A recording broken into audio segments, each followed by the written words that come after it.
Welcome to the Don't Look podcast. This is a very special episode because today I have a guest with me. What's your name? I'm Baxter Frederick. And well, you guys know me as Kevin.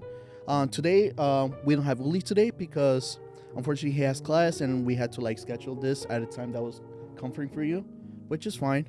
And so now that this is your first episode here as a guest, Yeah. I gotta ask you a very important question.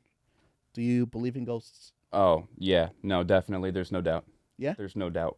Really? So tell me, what was the breaking point or the time that made you believe that ghosts were for sure real? So I grew up in a Christian household Mm-hmm. from a very young age, and it wasn't that ghosts and spirits were more of a taboo topic, but my mom basically didn't, I don't want to say she didn't believe in ghosts or spirits in the same sense that we do, but she viewed them as not necessarily a supernatural force, but in a lack of better term, almost like a religious force. So it was like they're either demonic or they're satanic, they have a negative connotation. She didn't understand, I was basically told that ghosts are bad, they're evil. They carry a heavy dark nature to them. There wasn't an experience for me which I came to realize that you can have a spirit or an entity or a shadow figure, an orb. There's so many different entities that they don't just have to be strictly demonic. So I didn't know that there was a difference between a specter or a ghost versus a demonic, like a heavy dark presence until I experienced it for myself. So it was for me, my breaking point was I knew about these things and I had yet to experience them, so I kind of had an idea of what a ghost should be, or the eeriness behind it. But the aspect of coming face to face with an encounter like that didn't happen until I was maybe 10 years old. Mm-hmm. And my buddy at the time, my best friend at that time, his name was I'll change his name, but his name was Jake. Let's say Jake, right? Uh-huh. And Jake had moved into town, maybe 3 blocks away from where I had grown up. Yeah. And we would hang out in his basement. They had a pool table down there, tons of fun games and dartboard, you freaking name it. Midwestern, just bean bags, the fridge in the corner. It was a blast. Nothing off about the vibe or anything, but one corner. His basement was shut up like a U, like a bracket almost. Okay. And we would hang out on the one side, and around the other corner, there was always a weird feeling in there, and we never kind of gravitated towards there. It was where his dad had all the tools and screws, and your dad has oh, grab that one box out of the shed that's got all the spare nuts and bolts. Yeah. That was the equivalent of that area. Yeah. So we had no business back there. We didn't really do anything back there. But one day, I forget why we were playing over there, whether it's hide and seek or some stupid crap that kids do.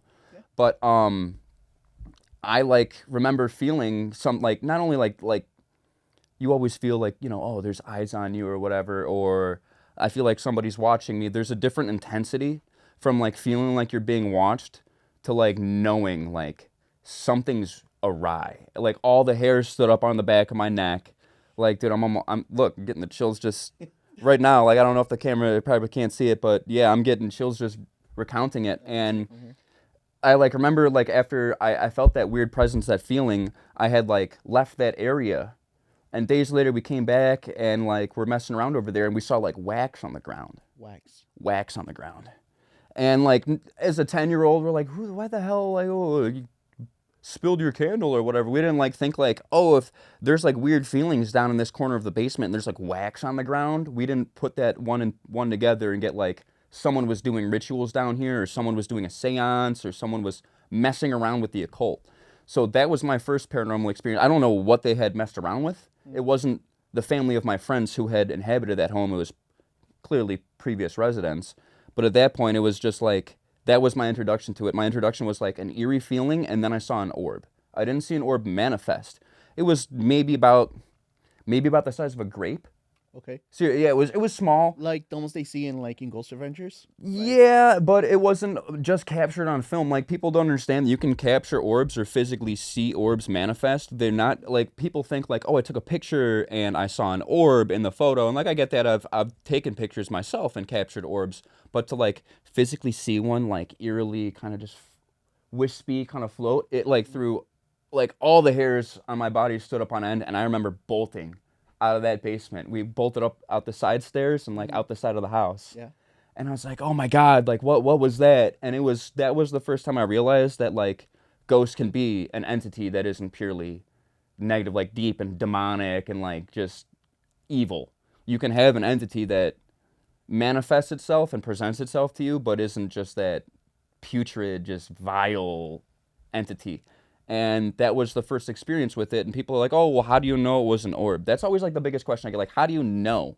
And my premise is, it's like you can't, you know in your heart. Like there is no, if you have to ask yourself or question, like, is that what I think? Like, no, it wasn't. You know, there is no question. You're like, that is what I saw. I seen a ghost or I seen a shadow figure. There's no like, I saw something creepy, but I didn't know what it was. You're like, I saw this. There's no denial of it, you know? So when you saw it, it was you say you were playing and like being active with your phone Yeah. and everything. Yeah. So you were fully like in control and like. Oh yeah, and we weren't like we were kids, so I can see grown adults like, oh, we were drinking at this abandoned where, like, nope, stone sober, little kid, vivid imagination, you know, just that's what happened. That was the introduction to Yeah. my paranormal experience. Yeah, a lot of people like tend to say that while they say they see things while they're asleep. So people just Like sleep paralysis Yeah. and whatnot. all that type of stuff. So like the fact that you were just being active and just like being a child and like playing Right, right. makes it like your situation much different, for sure. Because Yeah. I mean, kids can have like an active imagination, all that type of stuff, but like sometimes like You can't make it up. yeah, you really can't. You really, fact is stranger than fiction, and like we've all heard kids like, and then he and then this and that, and it's like, no, I was like, this is what happened. They're like, whoa. It was legit, and that was my first home that, like, well, not that I lived in, but that was the first house that I had experienced like several encounters over the years. Like it changed after that. Like I would spend the night over, sleeping over a lot at that friend's house. Jake was a very close family friend, lived only a couple blocks away, went to the same church and whatnot. So I remember one night I was sleeping on his couch in the living room. Mhm. Right? It was probably like 1 a.m. We were tuckered out. We would drink Mountain Dew all night and been playing Call of Duty and whatnot, you know. And this was probably like seventh, eighth grade. And I remember like passing out, waking up in the middle of the night, whether it was to go to the bathroom or grab a drink of water or whatever, cool. And I went to lay back down and I heard like out of nowhere, like, do you remember before like smartphone, like nice smartphones, like iPhones and everything, there would be like the Nokias and everything that had like the little chime, like digital ringtones. I was Yeah. hearing this ringtone. I'm like, man, someone freaking set an alarm. Like, shut that crap off. It's like 1 a.m. And it kept going over and over. And then it eventually stopped. I'm like, okay, cool. Passed out, woke up, and I told my buddy's Jake's father. His name's Jim. I told Jim, I'm like, hey man, did you like have an alarm on your phone last night? That shit kept me up for like a whole hour. He's like, I don't have an alarm on my phone. It's the weekend, kid. Hmm. And I was like, what? He's like, what did you hear? And like the ditty I just played, was not an accurate rendition. But I had like kind of told him, he's like, that sounds like organ music. He's like, there used to be an organ in this house. The person who lived here before was an organ player and he used to play in that corner. And I'm like, like, there's nothing else at 1 a.m. from that corner of the front room, right? Like, Blacks, like in the corner.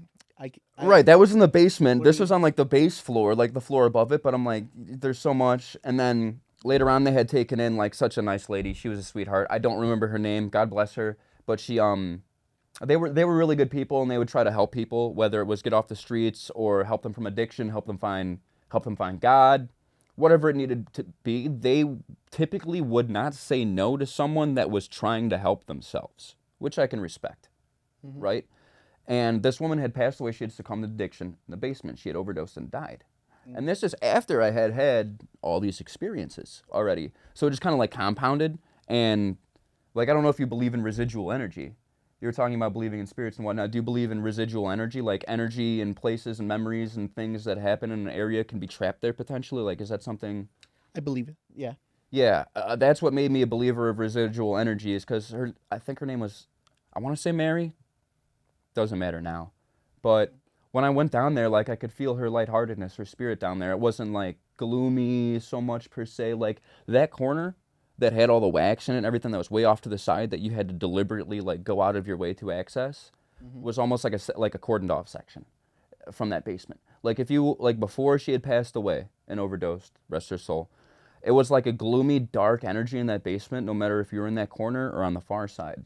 But after she had passed away, like the malevolence almost like went away, and it was like confined to that corner. So you wouldn't feel that like heavy energy and that like negative spirit unless you seeked it out and went around deliberately around that corner and into that area.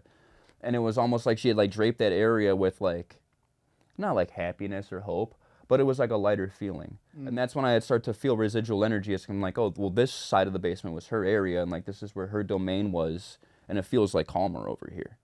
It was like hard to word it and like describe the feeling of that area for sure, but it was definitely an eye opener. And then from there, that was like my introduction was like hanging around Jake and his family in that household in grade school to middle school. And then once I got into middle school, high school, got got more friends, you know, more interested in some of these things, exploring places, and that's when my experience really just blew the doors wide open. You know, I started going to places were abandoned or I'm not saying I wasn't supposed to be there, but it's probably frowned upon. So I'll leave that to the discretion of the viewers. But you know, there after that I went to other places and experienced other things. But that's where it started. And that place was in Brookfield. Yeah, that place is in Brookfield. Jim's house still stands to this day.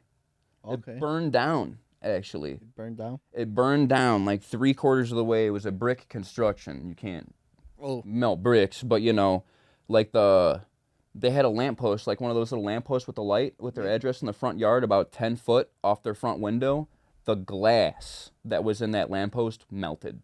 That's how hot the fire was. 10 foot from the house. Everyone made it out alive. By the grace of God, everyone made it out alive. That was probably 10 years ago, but I have not been back in that house since.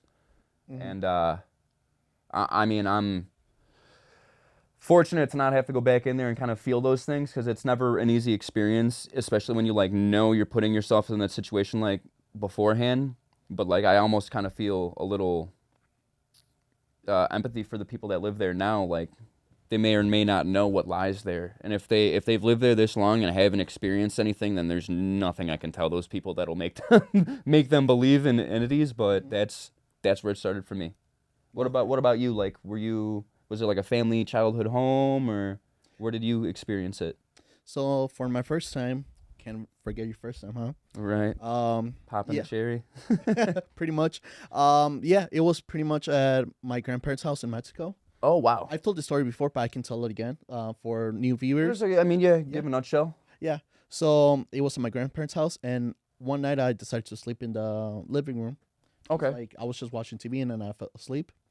I remember that night, I felt chills that night, and then the issue with that is that, the houses in Mexico are not built like that. They don't have ventilation. Right. It doesn't get cold. Does not get cold or hot. Like Well, a little bit at night, but chilly, not cold. Right. yeah, just like a little chilly. It's just a normal like chill like at night, and then and the windows were closed, so it could have been like No cross draft or really anything. Right. nothing Right. like that. And then I remember vividly, I heard the moan of a woman in my ear. Like disembodied. Yes. Wow.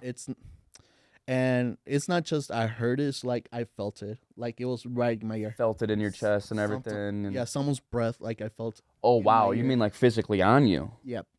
Wow. And How old were you at this point? You were young, I obviously. was 10 at this point. I feel like that's like the ripe age is double digits. Yeah, pretty much. Yup. Yeah, and then, yeah, I freaked out. I ran to my aunt's bedroom that time, and like I just banged at her door, telling her, Let me in. Let me in. Yeah, like, let me in. I was never scared that way ever in my life. Like I've been freaked out. Like I would get like the occasional spook and all that type of stuff. Jump startle kind of deal. Startle. Yeah. But this was like actual fear, like fear for my life. Actual, I don't know. It's hard to describe. Just actual panic. It's different than anxiety. It's different than nervousness. It's different than like you got to get up and give a speech in front of people that you don't want to. It's its own fear. Yeah. It's very potent. Yeah. And also like I couldn't even like gather my words. I couldn't like breathe. Like I had to take one deep breath before I said one word. Yes. So like in my experience, like that is when the fight or flight kicks in. Yeah. And given there's like nothing to fight or confront, you're just like either you stand your ground or you retreat. Yeah. Is really what it equates And to. I chose to retreat. Yeah. Rightfully so. Like a lot of people, they retreat, and like I don't blame you. I've done it a million times. The natural reaction to something you don't understand is fear. 9 out of 10 times. Yeah, for sure. So, and then if you don't understand something, you fear it, back up. You don't know what it's capable of. What it is, it's very rational. But I feel like it's a very different emotion to kind of. It's not like conquering a fear when you stand your ground. It's something much more bizarre, and I don't really know how to word it. It's not like you're conquering a fear like someone who's afraid of spiders getting, put in a like Fear Factor style where they dump spiders on them. It's like standing your ground against something that's like ethereal, like something that's not of this world. Yeah. Literally. Basically. And you can't put a candle to that really because it's exactly that. It's supernatural. So everything in your body, your bones, is telling you like turn tail and run, hightail it, run for the hills, and like that's perfectly natural. But like the adrenaline that you get from like, no, I'm standing my ground. It's a freaking rush, dude. Like people talk about adrenaline junkies. Imagine like being on edge, like full tilt already. Like you don't even know if what you just saw is physically in this realm, and you're like, I'm standing 10 toes. It takes a kind of courage that you got to dig for. You know what I mean? For sure. Yeah. Definitely. Well, tell me this. Have you ever been physically like hurt by a ghost? Like actually like or marked up, or like they Yes, or like in a- poltergeist style activity, like they physically mark me, or Pretty much, yeah. I've felt something like you have like breath down the back of the neck, and I've felt something like touch me, like a gentle tap on the shoulder, almost like Okay. like one of these down your back, but nothing ever grabbed me, nothing ever like put hands on me, nothing has ever marked me to where I felt like a pinch before maybe, but nothing that's like I pulled my shirt up and like I got scratch marks, nothing substantial. No. Okay. Have you been marked up? Yes, I have been marked. Wow. Yeah. That's a dark force right there. Yeah, definitely. Yeah. So so how I know you is that I used to work at a candy factory with you, right? Yeah. Yeah. For the viewers that don't know, this is how I met Alan. We were working at a local candy factory, grinding our noses. Yeah, pretty much. Yep. And after that, I quit. Well, yeah, I just left that job Something like that, at right? some points, and then I started working for a nursing home shortly, like during the pandemic. Oh, wow. And I remember I started off like as a janitor, but I moved to like the kitchen as a cook. Okay. And I remember one day it was kind of hot. It was Kitchens tend to be hot, yeah. yeah. And then I remember I had like this sensation in my chest, like in middle of my chest. Oh, you're really Yeah, and I don't know, it was kind of burning. So like, what the hell, like irritating. just irritating. Yeah. And so I decided to go to the bathroom, like down the hallway. Right. Because the kitchen was in the basement, so I went down, the hallway of the basement, and I go to the bathroom. There's a mirror, so I take off my shirt and I see, a claw mark in my chest. Oh, wow, So that there's- quick. So yeah. within what then, like 60 seconds, 90 seconds, a minute and a half of like between when you felt that sensation of like going down, really? Yeah, because, so I don't know, like it was just like three scratch marks. Obviously, like to mock the Holy Trinity, right? Yeah, pretty much. And Yeah. I tried to rationalize it, like ever since I've gone in, like I work with knives because I'm a cook, obviously, but like, I mean, I wasn't like bleeding or anything. Scratching It was yourself once is one thing, but Yeah. three and then three separate yeah, times and not noticing until the third one. right. That's a tall order. Yeah. That's definitely Yeah, and I've asked like many workers there, like, do people die? Like when I started, I remember I asked the person that was training me, like, so we're in a nursing home with a bunch of old people. I asked him, like, do people die here often? He's like, yeah, one person just That's died life. last week. I was just like, I mean, I didn't think about it at first. We're like, oh, there's a lot of old people here, so people must die often. right. Yeah, and then And then I kind of sank in a little bit to where you asked the question, and you're Like, like, oh was yeah, I didn't think it- about that. yeah. Yeah. they like maybe like a spirit of like, someone that There- passed in the building might have done it. Endless possibilities. Yeah, and then I Yeah. I remember it was the same day as someone passed in the building, and it was this older man where his thing was that like, he always asked for 2 cups of like ice cream every single day. That was his Please, daily miss. deal, huh? Yeah, with like breakfast, lunch, and dinner. Didn't matter when. That was his request. Right. So when you saw the ticket come through, you're like, yep, it's going to this guy. Cool. Mhm. That Alright. same day, I remember we ran out of actually like ice cream cups.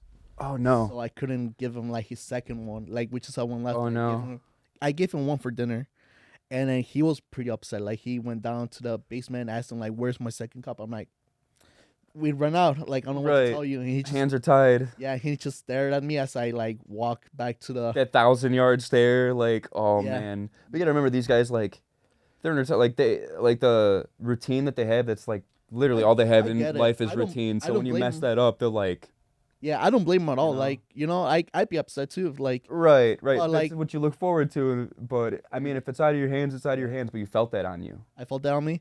Funny enough, that was the same day that he died. No, bro. So you're like, that guy had it out for me. Like on the last Like day, is I'm that? not accusing him or speaking ill Hey, of God that. rest his soul, right? But Like I don't know, the coincidences are like they're pretty close to overlapping, close. huh? Yeah, Yeah. yeah. I mean, usually a mark is like the sign of a demon. So like, Yeah, but it's, I'm it's a sign of something poltergeist or something evil for sure. something evil. Something And that's more than just the basic spirit. yeah, and like the guy wasn't like evil or anything. He was just like an older guy, just Just a chilling. grouch. Yeah, he's just Little a on the grouchy grouchy guy. side, but he earned that. He earned that. If you get to that old and you're put up in a retirement home, I feel you've earned the right to be a little bit Yeah. grouchy. So who knows? It might be that, or just maybe something was evil in that nursing Yeah. home. I know there was like a lot of negativity in that nursing home. I feel sure. that's a sad case with a bunch of nursing homes in that Yeah. people need to be more compassionate. Yeah, I tried to be. I was compassionate. Like I still this day I still remember some of the patients, how nice they were. Hopefully they're still, Still kicking, yeah. for sure. God bless Hopefully, them but, all. like, that's how it is. It's a fact of life, As Yeah. sure as life is, death is inevitable as well. Hmm. It's a two-sided coin, but there's no avoiding it. Yeah. So those are like some of my experiences. I'm sure I can come up with some others that I've had right, before. for sure, and far and few Yeah. between. Yeah. So you said that you've been like in like abandoned buildings, right? More than I'd like to admit. Yeah, Yeah. for sure. Could you tell me like anything that you've seen, like whether it's paranormal or not, that you've Oh, seen in abandoned most of the buildings? stuff I've experienced, if it wasn't some like freaking crackhead up in there making noise, it was definitely paranormal. And Yeah. there's a fine line between stuff. I'm sorry, there is not a fine line between someone that's there that's just all tweaked out and making noise and stuff in the background, and something that's there's no one here. I am the only one here. That was not God. me. Like one that I can kind of get into a little bit more without. Like, for those of you at home watching, I'm not a big fan of releasing information about places that I've been or places that have been abandoned, because then all it takes is one person to ruin it for everyone, and I don't need anyone other than myself or people that already know about it risking trespassing or any illegal actions. I don't condone this. I'm going to make that clear. Me and Alan do not condone breaking into anywhere, trespassing of any kind. This has happened years ago, and it was an experience of the past, so I will go into it. Yeah. But one that I can confidently talk about now that's frowned upon, but, a lot of people have done the same experiences, Old Joliet Prison. Oh yeah. I've Old heard- Joliet, before it was a tourist attraction, it was closed off to the public completely. No trespassing, like federal land. And for those of you that don't know at home, like, let's say your neighbor passes away and their house gets boarded up or whatever, that's trespassing. You go over there, the cops might tell you, okay, you're not supposed to be here next time. We'll really write you a ticket. You trespass on federal property, that's a federal offense. Mm. Not saying that you go to federal prison or whatever, but it's not like you're just trespassing on some burned down house. You're on federal property. Yeah. So they take it a little more Owned seriously. by the government. But so, at the time, Old Joliet was not open to the public. Yeah. At all. It had closed down. I forget, I want to say like 90s, late 80s or early 90s. It had closed down. Everyone remembers it from the Blues Brothers film. Obviously, they had a bunch of famous films that were done there at or around Old Joliet Prison. But this was maybe 2015, 2016 is when I started exploring there. And at the time, there wasn't really a way in because the doors and the security doors all around were steel. So they straight welded them shut. So unless I had like a grinder and like you're trying to sneak into some place. I'm like, nah, grinding, throwing spark, like not happening. Like you might as well put a big sign lit up pointing right to you. This guy's trying to break into federal property. Yeah. So what had been done was at the time was one of the exits, right? So where they'd release people after they had done their time, there was a cage around the exit. And I climbed up on that cage, and there was a ladder that had gone up the side of the wall of the penitentiary, of the prison, right? And it was almost like an escape ladder that had been like halfway ripped off. And the gap from the top of the cage that was outside of the door that I was standing on, the gap between that and the rail that I would need to climb on to get to the top of the building was like a 6-foot gap. So I'm talking like 6 foot up and jumping. So someone had taken a seatbelt from a car and tied a loop on the end of it for a foothold. So you would like grab it, stick your foot on there, pull yourself up, and then climb the ladder up the side of a building that was like held on by 2 bolts. Like the wind would blow, you feel yourself like shaking in the wind. Like it was sketchy just to get in there. It was a risk, like barbed wire. I'd have to climb over like razor wire. And I'm like 16, 17, 18, sneaking in there at this point doing this. And we had access to the roof. So there's a roof hatch. Mm-hmm. So we got on the roof. It's like, wow, you have the whole yard laid out before you. You see the prison, the jail. It wasn't quite a prison.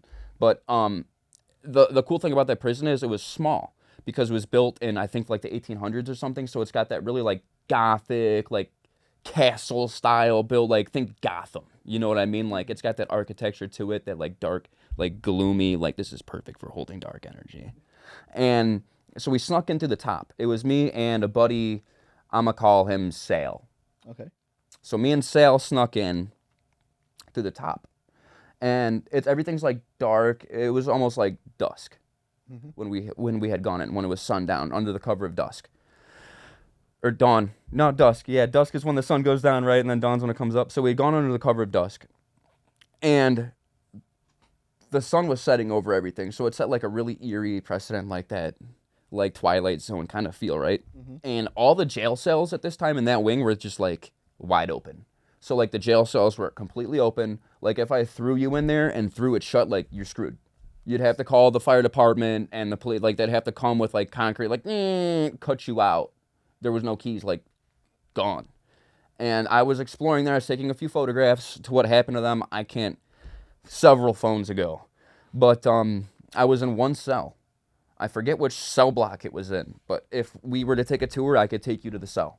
Mm-hmm. And I walked in there, and I heard, like, a very low-pitched and short, maybe a second total, like, guttural growl, like, just like, like this, like I was in some place I wasn't supposed to be at that point.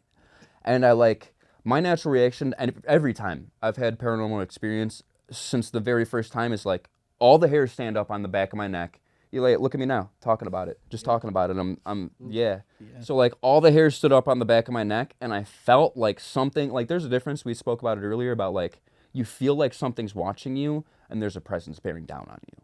And I was like, there's definitely something in here with me. And I like turned to walk out of the cell. And like if I walked in the cell, it was like it was standing right against the entrance. I felt like I saw like the slightest little twinkle, like red eyes, bro, just like beaming on me. And it was probably from about me to the camera, maybe 7 feet, 6, 7 feet, you know? I was just like, man, and I backed out of that cell. I did not turn my back to whatever I thought was in there with me. And I just left that cell block. That was one of the most, like, heavy, like, that was my first experience at Old Joliet. Like, I've heard disembodied screams there of men.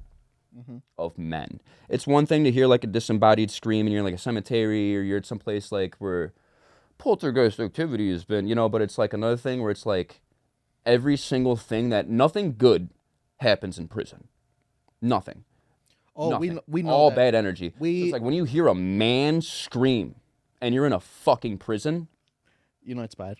It's like, man, that puts some hair on your chest. And it's like, I don't run. I'm in a freaking jail. Like, there's nowhere for me to run. You know what I mean? It's like, it's all dark. And like at this point, this was before they had cleaned it up.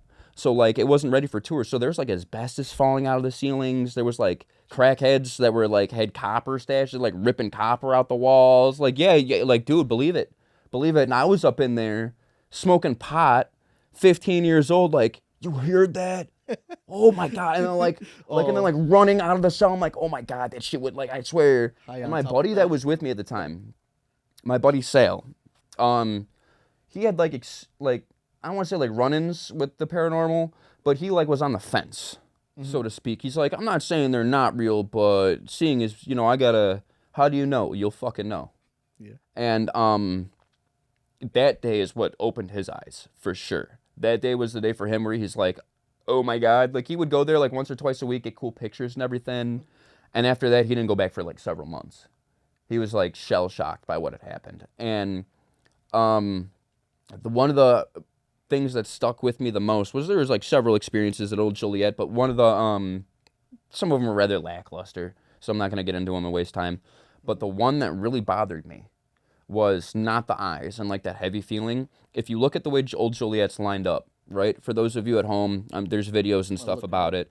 But the solitary confinement, the hole where they put you for bad behavior, was right next to their outdoor basketball court. So if you were on punishment, you were sitting in that hole, and man, they had a slit, like you could hardly see out that thing. You know, like hardly a speck of light comes in there.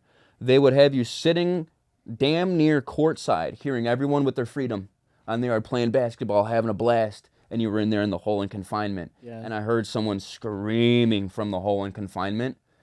One time I heard someone scream or yell from that hole, and we were there alone, bro. Like, you know, like, obviously we're the only person on the yard. And I heard someone scream, and then I went down there. I'm like, oh my God, maybe someone got locked in there on accident. Because, like, there's a difference between hearing disembodied and there's, like, screams where you're like, oh my God, what, like, Just someone there. someone get hurt? Yeah. Like, but, like, you want to question it because you're like, I know where I am. You know? So, like, do I trust the scream? Because I know I came in alone. You hear people walking around. There's a difference between, like, oh, I heard something, like, I think I heard footsteps over there, and, like, there's someone else here exploring with me. I need to be careful because I'm not the only person here. Yeah. So for me, I was like, okay, I'll venture out that way because I wasn't too far away from the solitary area. And when I had made my way down from, I think it was the second or third floor from the prison, like where the cells were, and made it down to the yard, the bull yard, where the solitary confinement was, and the basketball court, I heard a basketball dribble. Not several times, like 2 or 3 little bounces, and like looked around, I didn't see nothing. I'm talking these hoops have not had rims on them since your dad was a kid. You know what I mean? Like 80s, and like this shit shut down 30 years ago. So there's no basketballs here. And I heard that, and I'm like, man, this is something else. So that night I packed it up. You know, I parked the car like a mile down the road and everything. Like that was a very sobering walk back to the car for sure. Like I could have been gone out of my mind, drunk, whatever, and like after that, like by the time I got to the car, I would have been stone sober. I guarantee you. Like it was just the most eerie feeling, especially knowing that like those are sounds and emotions that were like, I don't want to say period correct, but it's like that was what was happening there. No one would. Who the hell goes to an abandoned prison yard by where and dribbles a basketball? No one. No. That doesn't. No. Just it's go. not a thing. Just go to the park. Right. Like, that's not a thing. So I knew. I heard. That's what I was talking about residual energy earlier. Because that whole prison. If you look at that prison, and like take a look at home for the viewers that haven't heard we'll of post Old pictures. Joliet. Yeah. Yeah. The whole thing is stone. I don't want to say limestone. I don't know. I see it. It's I'm like pretty sure castle. it's like limestone or something. It's definitely very gothic. Yeah, very old and gothic, so it's not very modern by any means. So if like you picture a building or a castle that you would think to hold residual energy, and that's like the poster child for it. Yeah, pretty much. Especially given the dark nature of everything. So yeah. But that was like one of the first places that I like wasn't really supposed to be. Like it, that I was kind of dabbling in, and at several occasions. Did you ever explore on your own any places? Did you ever let your curiosity get the best of you and find yourself in a precarious predicament? Or Unfortunately, no, because I grew up with strict parents, so like oh yeah, I was always had to be home by 7, unfortunately, or else I was gonna get the sandal and everything. Oh yeah, so, the chocolate. Yeah, it's no fun, man. Yeah, so unfortunately, I was never able to like explore. But now I kind of do want to explore other places around the country for sure. Like in the future, we've talked about Eastern State Penitentiary for one episode. Yeah, I've talked to you about it a little bit briefly. That's a big one. Yeah, it's a big one, and yeah, after seeing the pictures in for Joliet State, they have a lot of similarities. Both of them have very gothic architecture. Oh, for sure, And I think the main point of like building them that way is to keep people out of it. Be like, I don't want to live there, or I don't want to be like. It has a menacing look. Yeah, it really does. Which is for sure like intentional, because you don't want to spend the rest of your days there. No, you look at it, it looks like a castle, cold, bleak, damp. Like you don't want to. Yeah. No, that's just misery. No. but I for sure want to. I visited my first like haunted building like in Vegas. For those who know, Right. Shout out to Zach Bagans and the yeah, Ghost Adventures crew. Big fans here. So, big fans. yep. For sure, I even got a shirt because I was one of their RIPs. Had to pay a little bit more extra just to look at the some of the stuff they don't typically show to like typical Yeah. tourists, and some stuff there stuck with me for sure. Yeah. Yeah, that is the officially like the first haunted building I've ever been in, Yeah. which is their haunted museum, and I want to go to more. Did you like ever have a fear of having an attachment? Yes, I don't have it on me right now, but I went to That the would be like gift my shop. biggest fear. Like would be an attachment. I would Yeah. be terrified. I got a kid at home now. Like I can't. After I left the building, I went to the gift shop and I bought a what's it called not a necklace And, like, bracelet. the prayer bead kind of. Yeah, bracelet with prayer beads in it, just in case. Like if they could be fake, they scam me. Sure, whatever. I'd rather be But safe than sorry when it it was- comes to yeah. It was pretty much just for a peace of mind, because there's some stuff there like I do not want to be followed by, for sure. Did they tax the hell out of you on the bracelet though? They what? Did they Tax me? tax you on the bracelet? It's Vegas, so they tax you. Yeah, for no, I everything, should've known better. Like an extra $2. Hey, I mean, Yeah, it doesn't matter. The price for protection, they say. You Yeah. know? yeah. But- So That's cool, man. That's really cool. it was probably definitely a very eerie experience, but I do not regret it at all ever. No, definitely No. not. If you want to do more, Yeah, like I guess we can go into like what the things I saw. if you want to, go Yeah. ahead. Yeah, we got that. So let's see, what was the first thing we saw? So we visited a bunch of like rooms that were dedicated to serial killers. Right. Yeah, I've seen the special. Yeah. So one of them was for Ted Bundy. Yep. We saw the mask that he wore to. Oh, really? They had that- that on display. Yeah, they had on display the mask that he wore while he was committing his crimes. That's tough, bro. There was John Wayne Gacy's letter Yep. to his daughter Mm-hmm. that we saw. There was also Didn't they have one for Kevorkian, Dr. Kevorkian, the assisted suicide doctor? I was about to. Oh my god. Oh, I beat him to the punch. Oh no. Yes. Oh my god. That one was the one that I thought was like the So- source of intrigue for me if I would go. His name is Doctor Death. That's what they Right. call him. They have his His van, I'm his pretty van sure, in right? the building. That they And used to do it in. we went to the room that they left it in there. Wow. So here's the thing that happened. I've never been like affected by a room before. That was the first time this ever happened to me. So we went in there. We saw the van was there. We were Right, looking right. at it. Zach was giving us like a video, like history lesson. Oh, Zach, on it. Zach was actually touring it too. That's what He you- wasn't touring it like in person. He was just like, Oh no, yeah. it will be like okay. a TV, like a Jigsaw esque cool, cool, TV, cool. and he would just be him speaking about it and how he got it, and the way that he got it. It's pretty like interesting. Where he they said that they destroyed it, or like the Doctor Death claimed that it was not towed he junked it. Yeah, it was yeah. totaled or junked Total- out, yeah, right? junked out, and then they said the Zach was able to get it even though it got junked out. Yeah, Right. He probably just had to buy it with like a salvage title. yeah. So No either one wants those anyways. Cool. yeah, pretty much. Yeah, he got lucky on that one. Yeah, good price probably. But they said that if the the junkyard owner, if either the junkyard owner lied and said he destroyed it, or he destroyed it and somehow the truck came to life, that's the That's kind of the like official, unofficial. yeah thing that he told us. Another thing is that he on one of the walls behind us, he had a death certificate of the Doctor Death. And here's the thing: Doctor Death the room of Doctor Death is known for affecting women mostly. Oh, I'm sure. They show us videos of like women freaking out, saying that they saw Passing out and yeah. all that type of stuff. So I was like, I'm not a woman, so I might be good. But one thing is that did happen was that I was trying to read his birth certificate on the wall. It was like framed and everything in there. Right. So I was trying to read it. I tried to read it 3 times. Couldn't get past it. Every single time I tried to read it, my side will go blurry, Wow. to the point that I will get like a massive headache. Yeah, you get like lightheaded. I get lightheaded, I get a headache, and Wow. I take off my glasses. I'm like rubbing my eyes, and I'm just like, okay, maybe I'm There's just no reason for this though. yeah.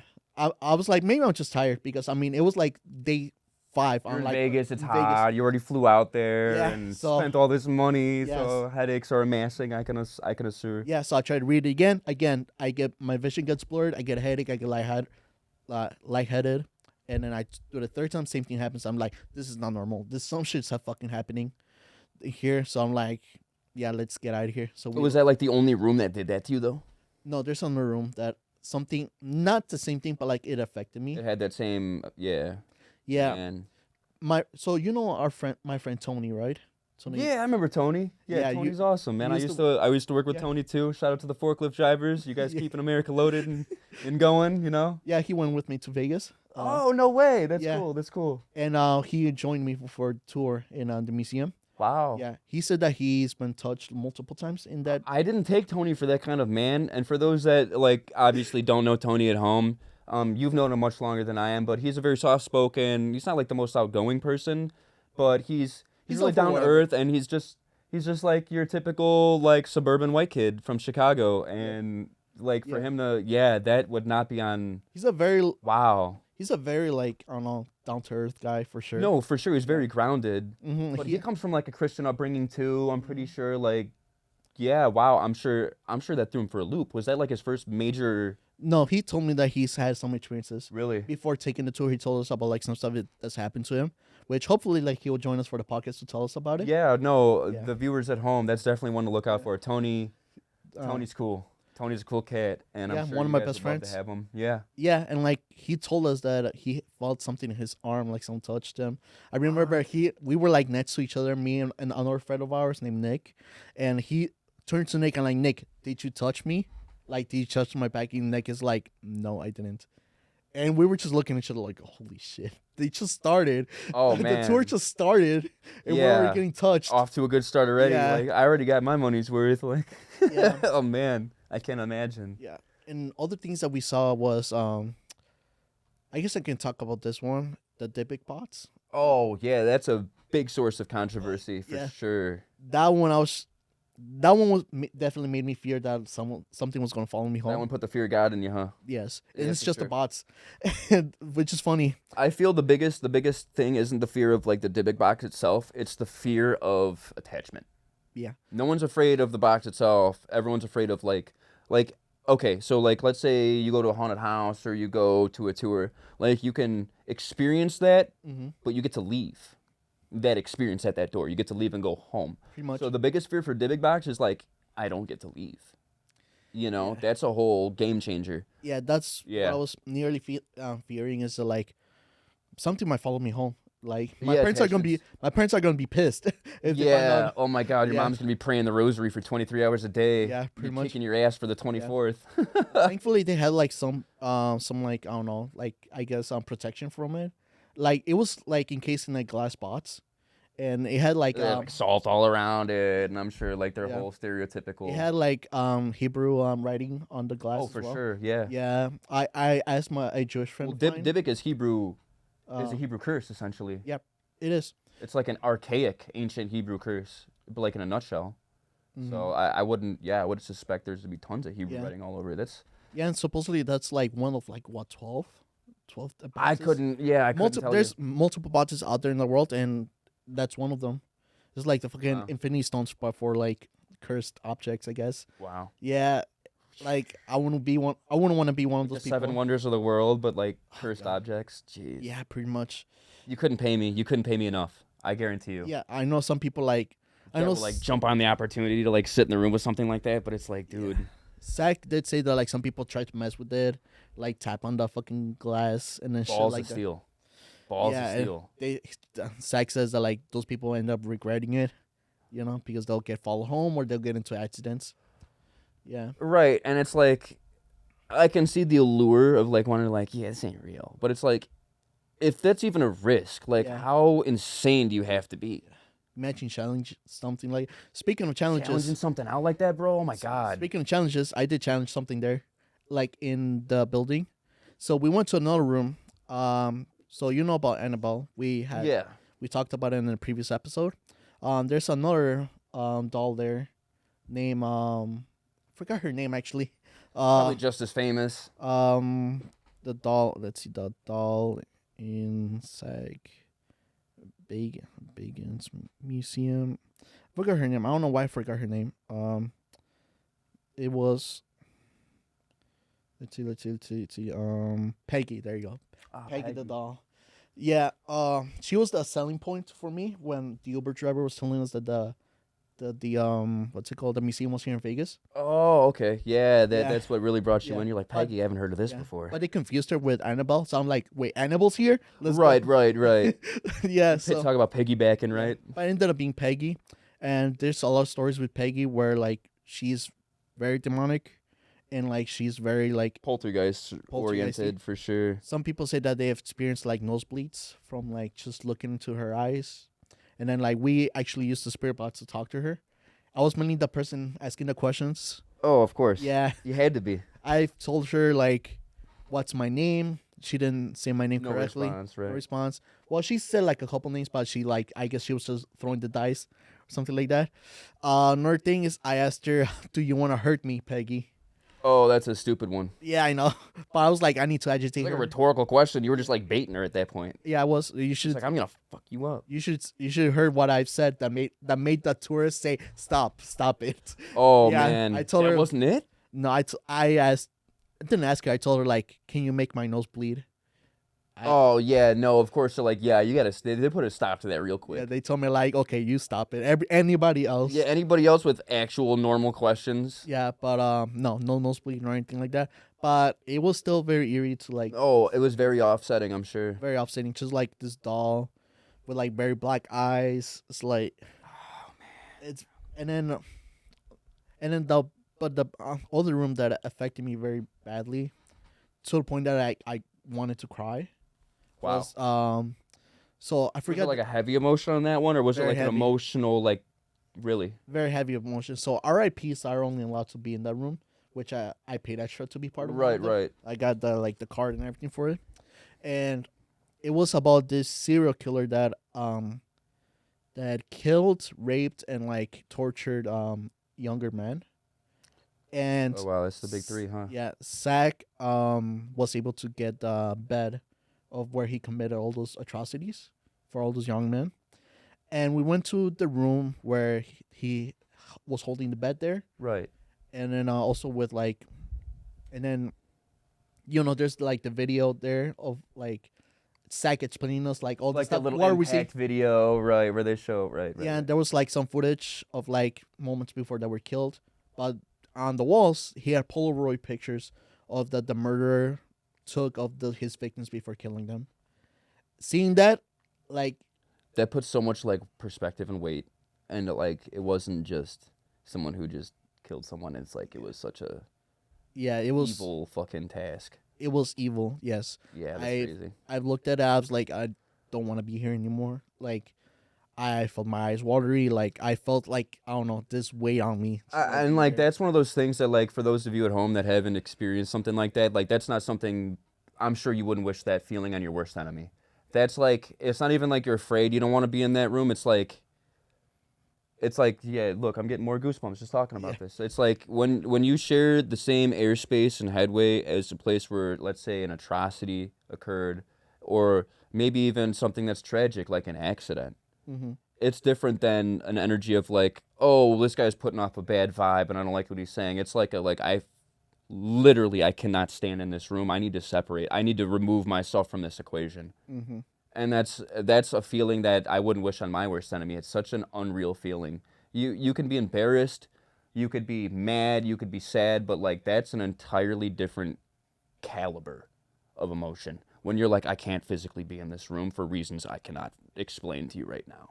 Yeah. And Yeah, I've never felt that way before that, and like, yeah, it's very sobering, yeah, it was. I mean, to say the least. Yeah. yeah, to say the least, honestly, and yeah, there wasn't anything else that made me feel that way outside of the Doctor Death, but that was more like strange than like the discomforting than like Yeah.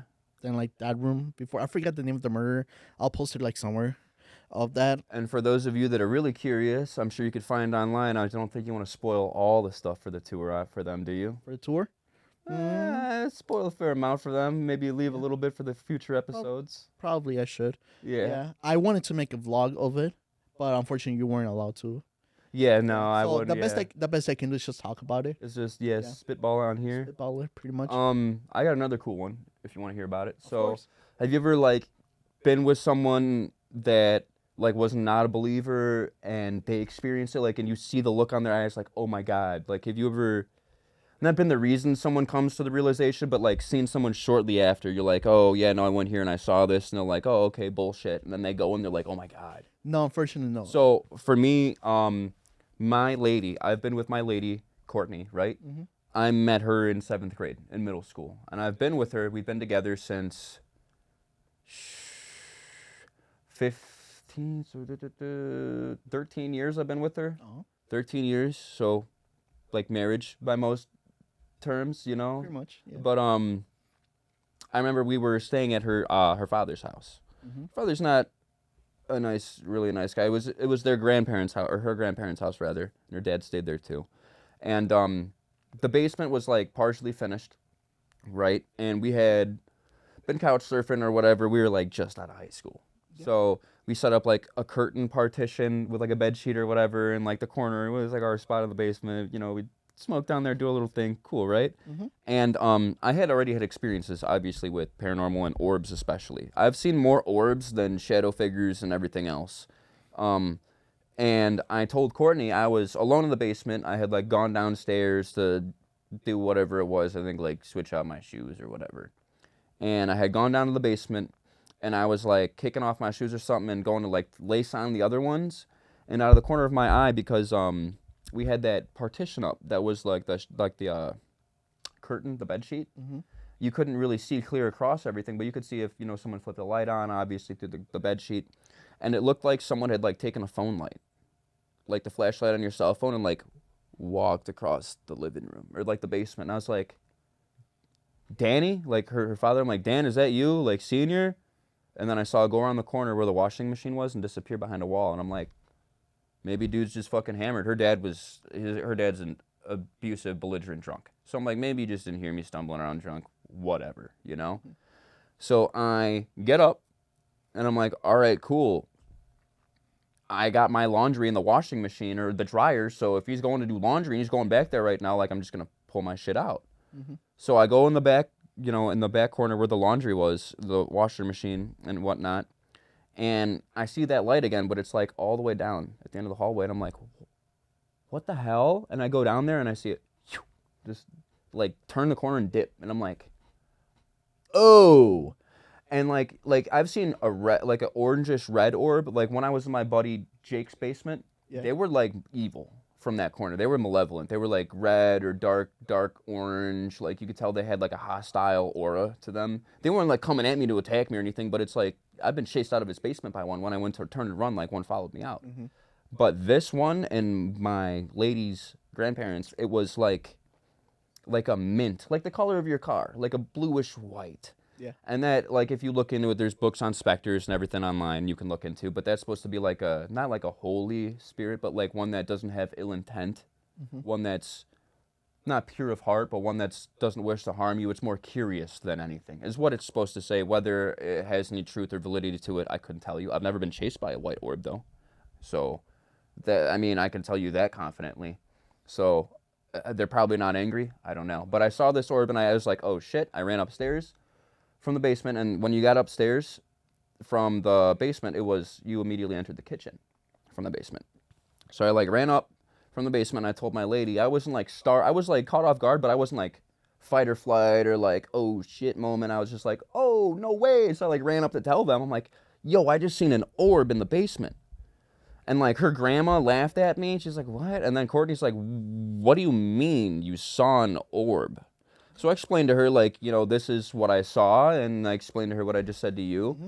and, like, it looked like a flashlight. And she's like, well, how do you know it was an orb? How do you know it was a ghost? And I'm like, you just effing know. You feel it in your gut. Like, if you have the question, was that what no, it wasn't. So fast forward, right? Mm-hmm. Like 2-3 days pass.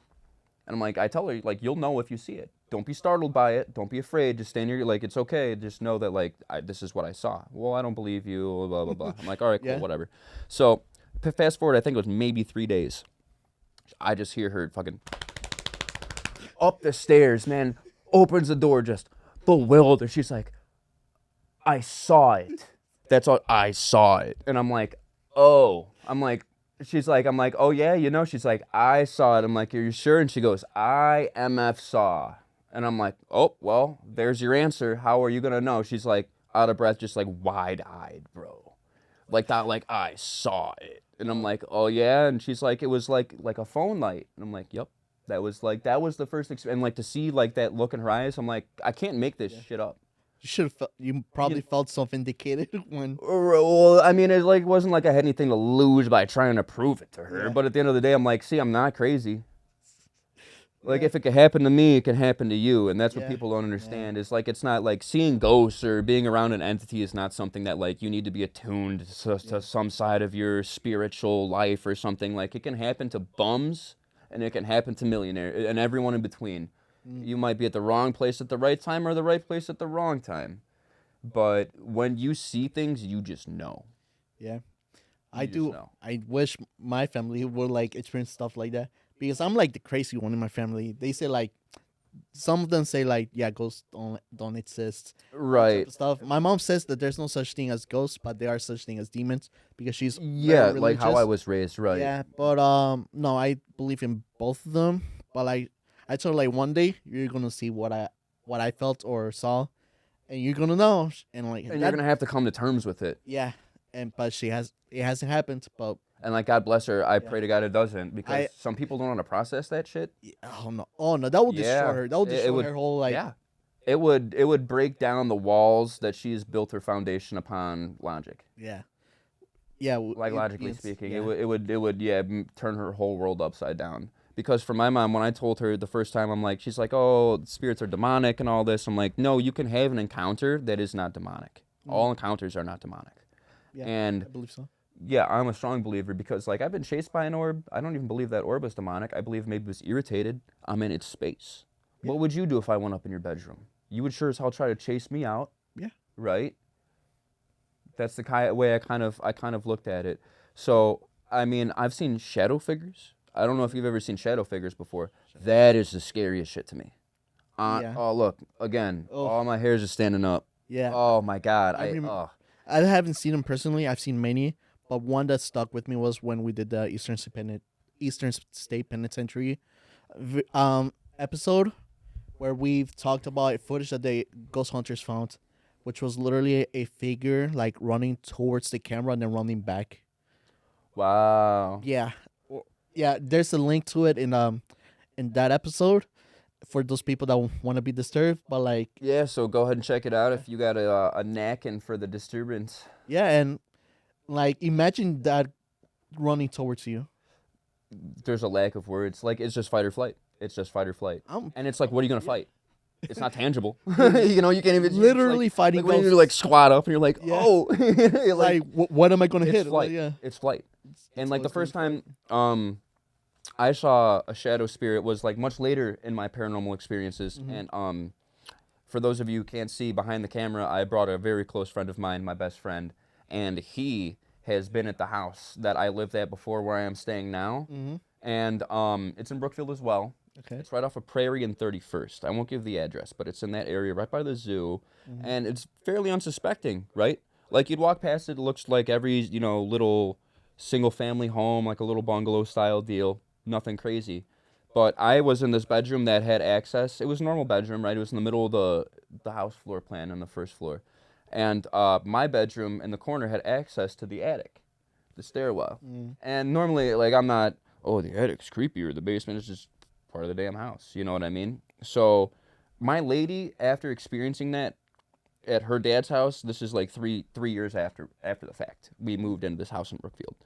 And she would tell me at night, like, we're adults, we leave the TV on for Netflix maybe and pass out. No night lights or nothing. She's like, I was laying in bed and I saw something that was darker than black. Like, our room was pitch black, just the TV with Netflix on, mind you. Jeez. She's like, out of the corner of my vision, I saw something like, past me. And I'm like, what do you mean? She's like, if it was like a shadow, but you were laying down next to me and like, it's a dark room, so there's nothing to cast a shadow, there's no light. And I'm like, what do you mean it's darker than black? I'm like, what do you mean it's darker than night? And she's like, I know what I MF saw. And I'm like, all right, like, word up. What? I'm not calling you a liar, but I have yet to see what you're speaking of. And then there was a couple times that it happened to me, and I would just be like sitting answering a text or just like smoking a joint, unwinding, about to relax and go to bed, and I took the joint. And I felt like a presence like out of my peripheral, and it wasn't like a looming feeling, but I felt something pass. I'm like, Something passed. I did not acknowledge it. I'm not gonna lie to you. I was just like, okay then. I'm like, I'm not gonna acknowledge it or give it the energy because I don't know. Ignore it, Because yeah. it's like I can't fight or flight. I'm laying in my effing bed Yeah. with my drawers on. You know what I mean? And it's like, Best you can do is just ignore it. yeah. I mean, but it's like my whole thing was, it's like, does it know I'm effing ignoring it? I mean, doesn't want you. Does it know that I know that it knows? Do I ignore it and try to? It's like, can you play a ghost? Can you? So it's like, I don't know. So I just sat there like, and then like a couple days later, I felt it again, and it would always like pass. Like if you walked into my room, the bed was immediately in front of you, and then to the right hand side was the way up to the attic. It was always, I would feel it on that side of the bedroom, and it would feel like it's going up to the attic. And like we never stored anything up there really or did anything, but like I went up there a couple times and I didn't feel anything off like at all. I expected to go up there and like feel something or not feel something, for lack of a better term, but it was like I went up there and I was just like, what the hell? Like, is it like just in my room? If it's always going to the attic, And it it's might- going upstairs, so maybe it's like a portal. Someone maybe put a mirror in the stairwell. There's so many. I have no idea. Yeah, there's also just some like ghosts that just like live on idle animation, pretty much, where they just do the one same thing. same thing over and over, Over and so over. It might just be that they're like the ghost Yeah. just all it knows is to go up the attic, go up the attic. I all the thought it time. was still cool though that I was the one that's like, oh, you'll know when you see. And then she told me like I saw this, and I'm like, okay. And then I saw it. I'm like, oh shit. Yeah. All right, so thank you for listening to us. Thank you, Baxter, No, thank you for having joining me. us. Yeah, and it was great seeing you again. No, likewise. And dude, let's get Tony on sometime, man. We definitely We gotta will. get Tony on here. I gotta talk him into it, and then we can have a podcast with all three of us. Yeah, or man, four, for all four sure. of us with Elite this time. No, that'd be Yeah, awesome. but I think I appreciate it. No, thank you so much for having me, and thank you for listening at home and giving me your ear. Yeah, so if you listen this far, please leave it a comment, please subscribe, give it a like, and share it to your friends. And yeah, on that note, thank you. This is the Don't Look Back podcast. And remember, don't look back.